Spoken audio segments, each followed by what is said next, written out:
Let's try to understand the long-standing Rongmei tribe recognition issue in the state of Nagaland. Before 1963, the Rongmei people came to Nagaland from Tamenglong and settled in pockets of present-day Kohima, Dimapur, and Paren districts. And Nagaland got her statehood on 1st December 1963. And after that, the government of Nagaland asked all tribes to come and register their name in the government.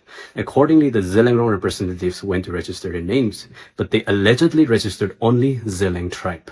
So in 1977, the government of Nagaland officially and formally defines the criteria for indigenous inhabitant certificates of Nagaland, keeping 5th December 1963 voters list as the defining criteria. So accordingly, in 1983, when S.C. Jamil was the chief minister of Nagaland, his government conducted a special enumeration for Rongmei individuals, and they were able to identify 1,313 Rongmei individuals permanently settled in Kohima, Dimapur, and Paren district. And this list became central to all their claims in the future.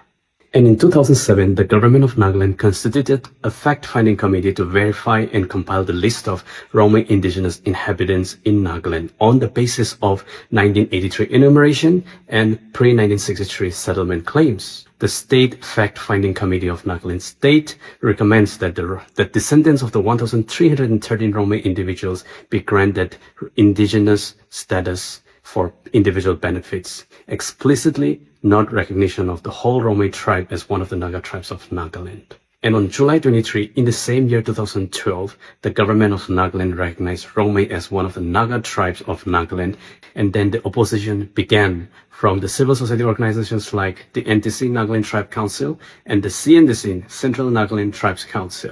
Their main reason for the opposition was that this recognition violated the 1977 criteria notification because Rongmeis were not listed in the Nagaland voters list of 1963.